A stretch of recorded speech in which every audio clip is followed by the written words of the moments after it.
own of some kind, like a Tristana, but I mean, it's not going to be good. It's not going to have fun. Baker's just going to play Victor, which is also very strong on this patch. Don't let the loss streak and the LCK stats dissuade you. It is definitely pretty big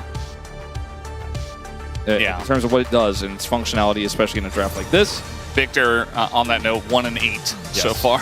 That's why I said don't look at those. Okay. Well, when you said don't look at it, what did you think I was going to do?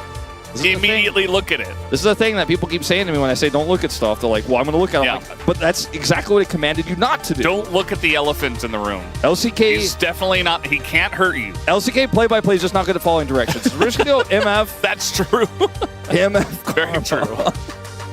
MF Karma. I prefer the MF, but I let's see what they got. Is it Gnar? I don't think so. I think it's miserable. What else? Where's the other setup for the misfortune? It's got to be something. Camille in Tavares? Sounds like a bad time, but maybe desperate. What's the frontliner here that you're playing in Tavares top? Jax has been one of the answers we've seen from a few top laners here in the rare occasion that Varus has left up. And it is good for setting up misfortune if you can get a backline 100% win rate. I think it's like 2-0. As Keria, what are we cooking? Like, what are No, don't be fooled. He's playing Skarner support. Tom Kench. Tom Kench, Ezreal. What year is it? That's so strange. That is strange. But, like, Nico was banned, and they're playing into Karma. As we are ready for T1 versus KIWOOM DRX.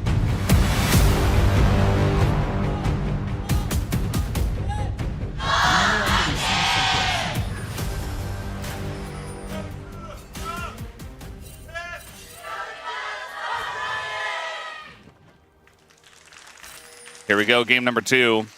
Definitely got to keep our eyes on that top lane because Varus did get through the draft and Rich is playing Jax into it. I'm worried about that top lane. Exhaust is the summoner spell of choice for Varus toppers. Again, we don't see this pick because it is permanently banned. And Varus does a lot of damage. He is very difficult to deal with. He is very safe in terms of his team fight damage later on. And he's just another scaling threat in a draft that already has 2 strong scaling threats in the Ezreal and the Victor. And Keria's Tom Kench can protect all 3. In the last game draft, I was like, all right, well, they got the Nautilus pick. I thought that was really cool. A lot of other teams wouldn't have done that. And Andil was almost able to set up some picks onto Pays as they're winning the lane. They're winning the lane, Nautilus. Yeah, gonna get knocked up here. Andil has to flash away. I mean, they get level 2 first, which is interesting to say the least. Pays is like, oh, you want to trade? Let's go. I have lethal tempo. And here we go. Once again, the engage comes in from Keria. But guess who's bottom lane? It is the jungler of KIWOOM DRX. They're looking for the kill on a lazy field, but Willer going to pick up 1 and make it 2 as level 3 Willer gets down there and saves the day. I think the words I'm looking for here are probably wholly unnecessary in terms of the follow-up there that we saw from Keria and Pays. Like, they could have just been okay with their tempo lead that they had.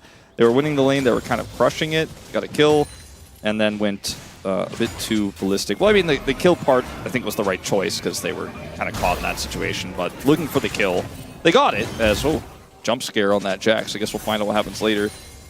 As from here, you're in a winning position. From here, you're in a losing position. Because Willer is coming down. They didn't know that. And Lazyville is forced to flash. And they end up getting the kill onto the Karma, but it means that Lazyfield survives. And the lane state there on the bottom side, fairly gankable with this Lee Sin that is now significantly ahead. See what he is able to do here to Doran as well. Doran still has his exhaust. Yeah, I mean, the Jax at least has good setup with the counter-strike because he gets in melee range. The exhaust does come out. I think Doran's too far away from everything, just dies as Willer says, you know what, I will just put the team on my back and try to make this an interesting game. Yeah, the position there was great because he knows there's likely a ward in that brush. is able to hide himself there, let Rich do the engage. Because as Doran, you're pushing up thinking like, well, if Rich all-ins on me, I have exhaust, it's fine. But did not calculate Willer, which has kind of been the story of this game. Again, a third time, did not calculate for Willer. He doesn't have flash anymore, but doesn't need it. Yeah, he was just top. I mean, they're not expecting Willer to be going crazy solo queue gank level, of course, as well. Here's Oner in the bottom lane, and Lazyfield will die to Pays. So a nice little win back here for Oner after he farms his whole jungle. But yeah, Willer's basically skipping a lot of his jungle to just go gank every single lane, and T1 are not respecting it. Yeah, and he's also still got even farm with the Skarner with 3 kills on top of it, so feeling very good about his position in this game. We have a very wonky and low CS bottom lane because of everything that's happened down there and all the aggressive killing. As Keria, yeah, we mentioned that he's really good at this pick. 38 games and a 5 KDA. Definitely quite impressive on the pick.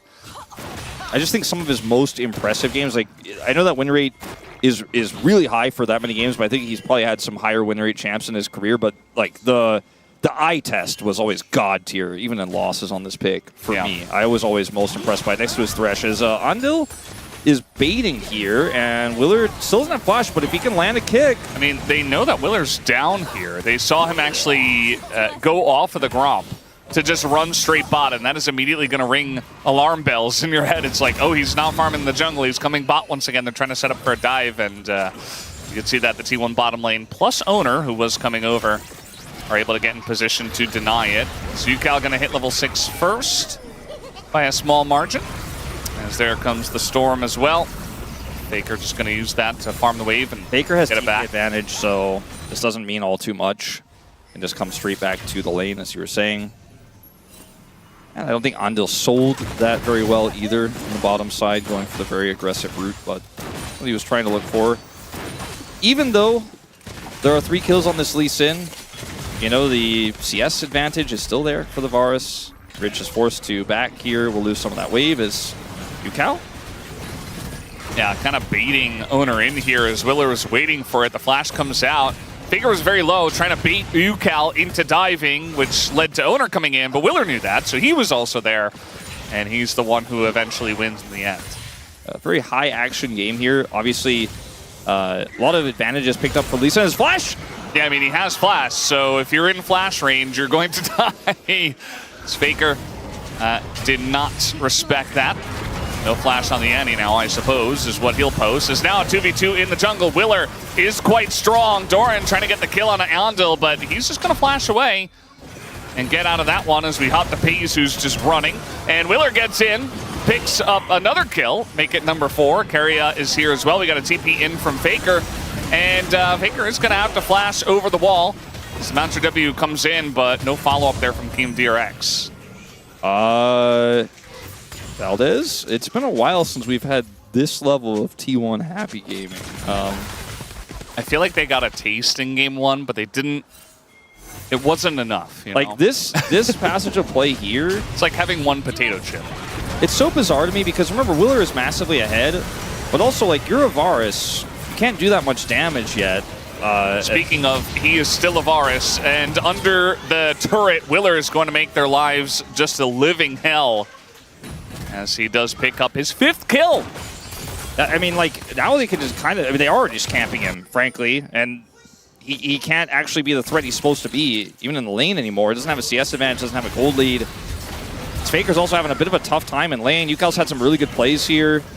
The punish flash into killing Faker. Obviously, Faker, once the Q's in the air, can't flash away, so it doesn't flash, but then has to flash in that follow-up exchange because he teleported in aggressively. Which is not the first time this series he's done that, but a little bit riskier this time because he's not in Anivia with a passive available. And so now he's 0-2, doesn't have flash, very gankable. You know what, I would say it, I think anyone's gankable with this Lee Sin that has 5 kills and Eclipse. Yeah, that's the situation we're in. And Willer is ready to keep pushing the advantage here. Oner finally has his ult. See if he can make something happen here. Is seen on this ward, so unlikely. Yeah, just kind of has to hover around the bottom lane, I suppose, as they finally cleared out that deep control ward that was spotting Willer over and over again. And I think when your Lee Sin is this strong, you just get the dragon by default. And that's what they're going to do. They go ahead and take this objective down. It's not like on spawn or anything, but it's still relatively early, 8.5 minutes. And maybe he just goes up and picks up the objective. I mean, at this point, you know, his farm is also ahead of Oner, but he also has 7 out of 7 kill participation, with 5 of those being kills. So yeah. He's just been doing everything in this game. Now we're looking at a world where fairly soon, LazyField will have his Bloodthirster and will be able to hold his own in lane. Obviously, he has a Karma to back him up, but he's just going to be very comfortable there. And we're looking at, you know, Rich's side lane power, which is getting better and better, which I never thought was necessarily going to be a thing in this game. But with the attention he's been given, he will be a threat. As we saw in that last trading pattern, obviously he still has to deal with Varus things. And I don't have the answer. Where did Keria come from? I guess he was just hiding on bush. I mean, that's really the only explanation. Yeah, I guess that's the case, and LazyField was just greeting there. Did have his ult? We'll find out.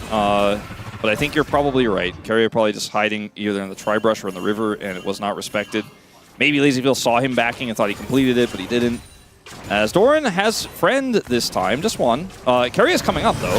Doran has friend. We'll see if it works out. As the Impale is going to come through, and the aggro was taken by Willer. A giant shutdown. 819 gold does go over to Oner. As they're looking for more, it's Skarner and Tom Kents together. And, yeah, not going to continue on that adventure. Really great gravity field placement here. You guys going to challenge, though. And it's going to kind of run through, as the Annie is quite fast. And eventually Keria does come over here, though, as a bit of damage comes in. But the heal is there. The flash lick. And Yukal still on the run. As another lick is going to hit. A couple more autos and one lick could get it done. But under the turret, I think Keria is going to have to give up on now this adventure. As he throws up an emote and says, I'm having a really happy game. I don't know about you guys, but he's having fun. I think T1 might lose this game, Valdez, if this trajectory doesn't change. Like, yes, LazyField did die in a quite comical way moments before, but this still doesn't solve all of the other problems around the map here. Yukal is huge already, and I was kind of feeling like how this game was going to go was that, okay, Oner, run to turret. But I was feeling like we were going to see the Victor push the Annie out. We were going to see a lot of Skarner attention, both bottom and mid, and that Doran would be, you know, putting the pressure on. Maybe if Willer goes up there, then the bottom lane goes a little bit pear-shaped. But instead, it's kind of been Paze and Keria got a lane lead, but kind of messed it up as, okay, just did a tricky thing and got behind LazyField. Wow. LazyField didn't expect it. I guess LazyField, I mean, I don't know what LazyField thought, actually. But well, he dove past the wave outside of vision. Yeah. Pretty funky tech there from Keria. And here, you know, Willer does give a shutdown over to Oner, but it's a Skarner, so I guess it doesn't matter that much. But the silliness that ensues afterwards, where Faker tries to stop Yukal from getting a wave, definitely does not favor T1. Anyways, let's go back to the normal, exciting gameplay that's happening in this game, where we have 13 kills at 12 minutes, and who knows what'll happen next. Yeah. You see Doran, you know, if you look at the scoreboard, he's 0-4. He has Swifty boots and red crystals. It doesn't look great, but he's only 300 gold behind the Jax, so it's actually not that bad of a spot, and eventually, you know, he'll pick up Hexblade, he's going to pick up Dusk and Dawn, he's going to be very annoying to deal with. I think the Varus is fine. I would say that giving all those kills over to the Annie and the Lee Sin is the bigger issue. Yeah. Oner, yeah. Yeah, just going to flash on in, just doing Skarner things. Nicely done. And once again, you know, in Game 1 it was Rich. Game 2 here it seems to be LazyField. They find the weakest target and they just repeatedly gank him. I mean, this is really a bunch of shenanigans, right? Like what we're seeing, like hiding on bush from everybody. But flashing here was great from Oner. Like, LazyField can't 100% expect this situation. If you play like that, Skarner's hiding in the bush and can flash it, push you into the wall all the time, then you just can't even be in the lane, right? So this is a really good play from Oner. As Doran's ult is back up, so Rich has to be very careful with how he trades here. It's really hard for him to push advantages, even with just Swifties and 2 health crystals here for Doran, just because, you know, the turret is the limiting factor. If you get caught and rooted under that, then you're not going to have a good time. He is using the new upgraded rune, the buffed rune, on this Jax as well. I just only noticed. As Willer see if we can find an angle on a Pays. Got to be careful when you're going in onto an Ezreal that has a Tom Kent. It feels like it has been quite a while since we've seen this duo, but basically unkillable. You know, it's Ezreal, who by himself is kind of unkillable, and then you have a Tom Kent behind him with Devour. It's like... And Locket. Yeah, we used to see this all the time out of, I think it was Ruler with Core JJ. They used to just sit in mid, and Ruler would just, like, play underneath the enemy's turret, it felt like. And it was just kind of unpunishable. Yeah. Keria here trying to find an angle to challenge this dragon, but Oner doesn't have flash, and I think they're just going to have to let this one go. LazyField clears the wave, and there's no cross map here now for T1. So, double dragon here for KIWOOM DRX. Unfortunately for them, again, not the highest roll it could have been on Soul. Yeah. No ult for Doran. Zeus does come through, and another counter-strike. Flash forward from Ridge. He gets the solo kill. Nice pickup from him, as that Varus is still just not online, and Storm played a little bit too close. Yeah, like I said, if you're playing under turret, there's no way that Jax can do anything there, but you're playing out of turret. And when Doran flashed, I guess he was like, I guess I'll trade flashes, because Rich follows 100% there, and he's going to get the turret here, I think, as well. This is a pretty huge wave. A lot of denied minions. Doran, that CS advantage is gone, and the gold lead has tripled here for Rich with a kill on that turret. Kind of quintupled, really, from 300 to 1,500. And suddenly this Jax is a huge side lane. 3 isn't backed in a while. He's going to pick up some big items here. And Faker is still in the hole as well. So it's on the Kench Ezreal to get this game done here for T1 at this point. Now we know that in this game state, it's really favored to KIWOOM DRX, right? They have a side lane threat. Yes, Misfortunes isn't scaling that hard, but they have so much engage into these squishy targets here. It feels like they can almost just skip this Karner, as Doran's just way too far up, doesn't have his ult. Exhaust is not going to work out there because Rich can flash on him. But it is T1, right? They're great at playing the map. So I wonder how T1 gets back in this game if they do. And it's going to start with a bit of a contest here. Yeah, I mean, TP available, and now we got the flank coming in from Rich. The follow-up is there, but it's on to a Tom Kent. Now they're going to have to set their sights on an Oner, who is going to have everything thrown into him. But eventually the Devour comes through as Keria comes back in. The shield is there, but Keria just essentially trading his life for Oner's. And Faker, he TP'd bot, so yeah, I'm kind of confused why they were so aggressively for that. Because Faker TP's bottom, and the second that happens, Yukal is like, well, I'm going to TP to the Herald, and we're going to win this fight. And T1 were very aggressively contesting there. And Skarner is pretty tanky, but as we saw there, even a kick from Willer can put him into a zone where he's just going to take too much damage too quickly. As Doran did finish his first item, does have the Hexblade online now, but I am a little bit concerned about this mid game here for T1 as Blackfire Torch is finally picked up here for Faker. Keria and Oner, I think they're so tanky that they can buy some space here for Doran to do the damage, for Pays to show up and chip away, but the fight is just over when Rich goes in. They're way too far forward. And without the victor here, it frankly just is a little disrespectful. Faker just showed his TP right to the face of Yukal, and Yukal was like, cool, I guess you can have this turret, we'll win the fight. And our gold lead is now 3,000. And the TP itself is fine if the team isn't, you know, super aggro at the Rift Heralds and vice versa. You know, you can be super aggro at the Rift Heralds if you have the TP available. So you got to choose one. And even then, you know, from behind, even if they do have Faker, it's like, I don't know, guys. Like, do you really take the Rift Herald away from the 6-kill Lee Sin with 2 items? My money would be on no. But T1, they said, you know, maybe we find an angle. Maybe Oner gets a little steal, a little cheeky steal. Does not work out that way. It's now up 3,000 gold looking for Faker as the flash comes in. Willer kind of flashing ahead of the play, and he just has so much damage as, there you go. Yukal eventually does have to flash to get the kill. And LazyField has ult, so he might be able to clear this wave. He's going to have to be very careful about how he does it. Yeah, I mean, Oner's definitely going to go in for this one. The exhaust taken here by Pays in this game. And it's going to come to great effect as they're able to dive as 3 on a little journey themselves. But KIWOOM DRX are on the chase. They do have Rich going over the wall. I mean, this Jax is just too powerful. They don't have the damage to cut through them.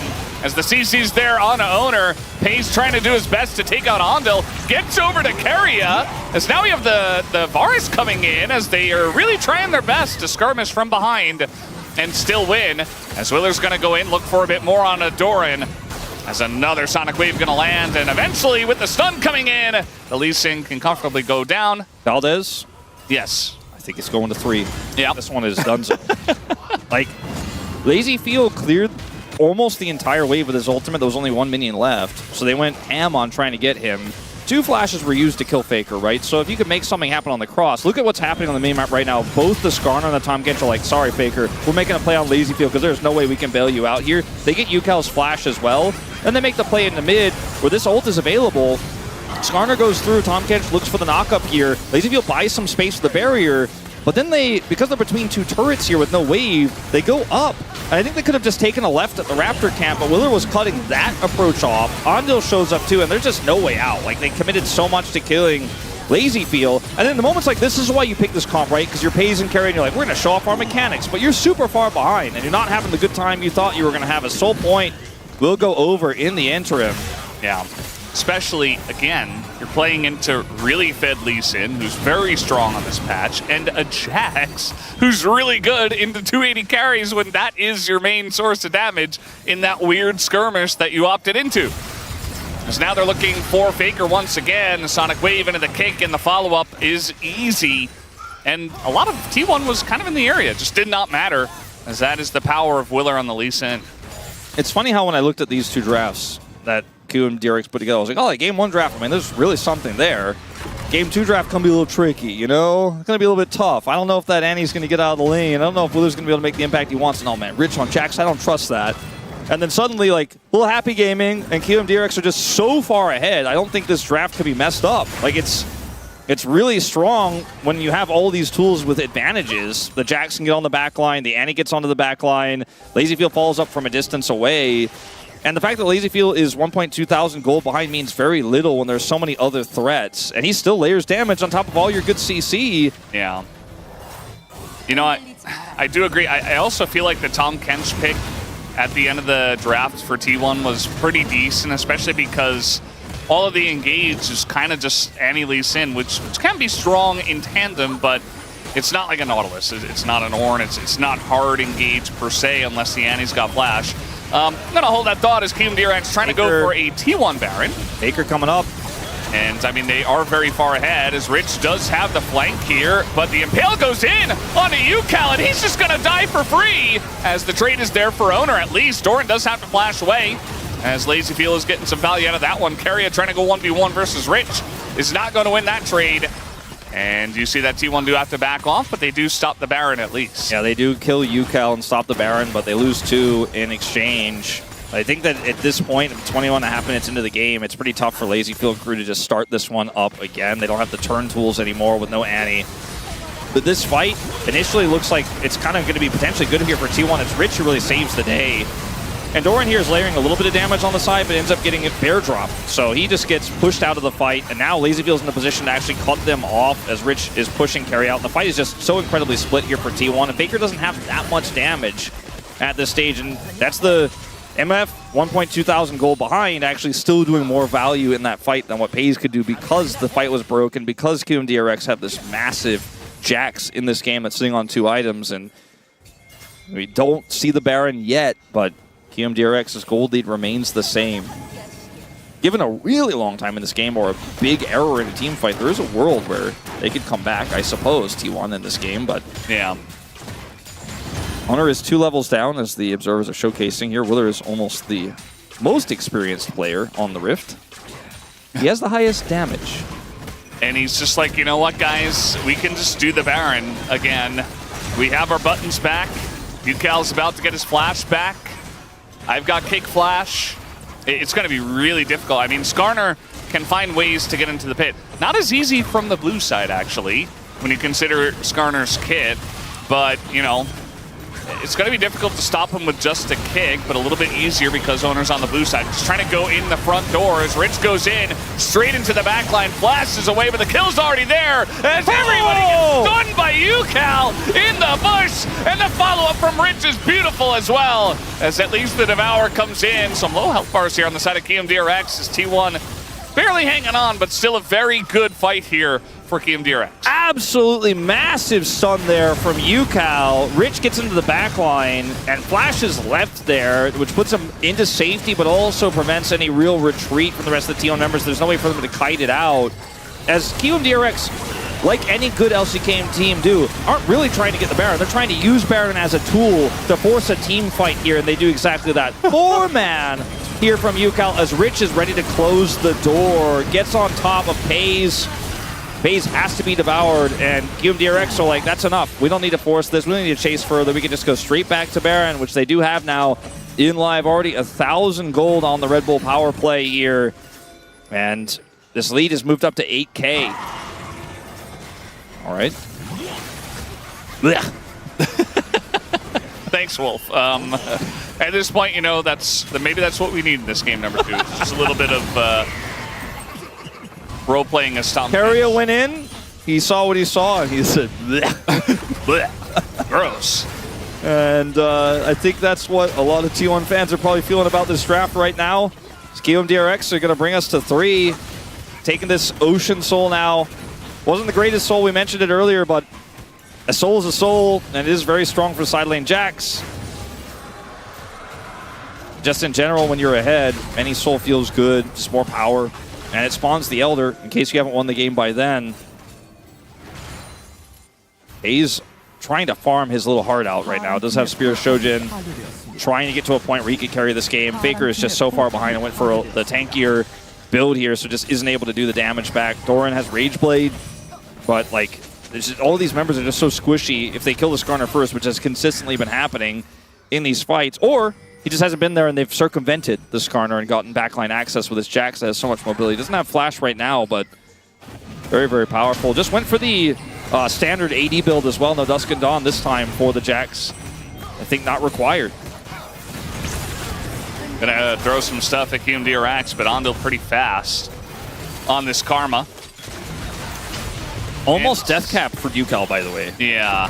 I mean, you know, this game started off and Willer was getting 1,000,000 kills. Like, really great play from him in this game, honestly. You know, T1 had their whoopsies, but like Willer was like, no, I'm just going to warp this entire game around the strength of Lee Sin and his ability to gank early on.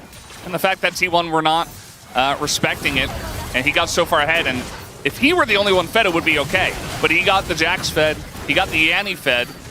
Couldn't necessarily help Lazy Feel all too much. Got the early gank, though. And yeah, from there, you know, the Lee Sin, you know, if you're this fed, it's going to be nice at this point in the game, too. Yeah, I mean, like, I think a lot of how this game was played for Willer was sometimes when you're in a kind of unstable game state and you have a really high power early jungle pick that has a lot of mobility, you can basically call out every lane and be like, will they assume I'm there and play safe? Or will they test the waters? And if I'm there every time, I actually crush them every time. And he did that in all 3 lanes. And that was enough to get the ball rolling here for KIWOOM DRX, but he was the one who picked up the kills, and then he just kept pushing those buttons. Yeah. And the Skarner was just not able to match, unfortunately. And when the Victor falls this far behind and the Varus is just a paperweight, it's really easy for KIWOOM DRX, even though their comp doesn't necessarily scale that well. It's really easy for them to just keep putting the pressure on the whole time. Like, they don't have great siege in this comp, but they're like, we could just use Baron to go for a turn because our comp does that really well. And the KIWOOM DRX are making all the right choices this time around with the lead that they have. And it just goes to show, even if you are KIWOOM DRX in 8th place in the LCK, up against defending world champions T1, who just took out Gen G, if you disrespect, you will get punished in this league. And KIWOOM DRX are bringing us to 3 as a result of it. I don't know if T1 is going to be able to pull a miracle defense out of their hat here like they did against KT with Aces of Felios. You know, I was just thinking, you know, that was the game I was thinking about. If you're a T1 fan, you're hoping for this to somehow be a miracle. It's got to come down to an Elder Flip, right? And that's what happened in that game against KT as well. I think there were some shenanigans prior to directly that Elder Flip happening in that game, but a slightly smaller lead in this one. And another spawning Elders, so maybe, just maybe, there's an angle. I feel like T1 sometimes they get themselves in this position just to see if they could work their way out of it. And they're certainly going to have to dig themselves out of this hole. The thing is, you know, a lot of the time when you're in a situation like this as T1, you're like, all right, who do we need to kill? We need to kill the AD carry. How can we find an angle onto Lazyfield? If we can kill him, maybe we have a fighting chance. He's not the main problem in this game anymore. He's kind of just extra damage layered on top of all the other problems. Like this Annie that has death cap, does massive damage and basically one-shots anyone she interacts with. They're really giving FaZe every single little bit of farm right now, by the way. Yes. Even Doran, who's also playing an AD carry, is like, no, FaZe, come over here and farm my wave. Even Oner was like, here, there's one ward here for you to take. They really want him to hit that 4th item. And he will likely hit it this game. Does it solve all the problems? If given enough time, maybe. As Rich also still a big problem here in the side lanes. 2 levels up on Doran, was 3 levels up for a brief moment. I think he's got it. Okay, maybe not quite. He's doing a little fountain dance here before he locks in that 4th item, which we normally see as Endless Hunger, which it is. It's a huge spike for Ezreal. Get a ton of AD the longer the fight goes on. And that with Shojins, I mean, this is the Ezreal build, right? It's high skill cap. If you hit all your shots, the longer the fight goes on, you were just pounding the enemy team with damage. Yeah, it's no longer like poke, it's just brute force almost, late game Ezreal. Oner's just going to go ahead and face check, looking for the Hail Mary there. Not going to quite hit it, but the root goes in on a Rich. He goes golden at exactly the right time, otherwise could have been in a bit of trouble.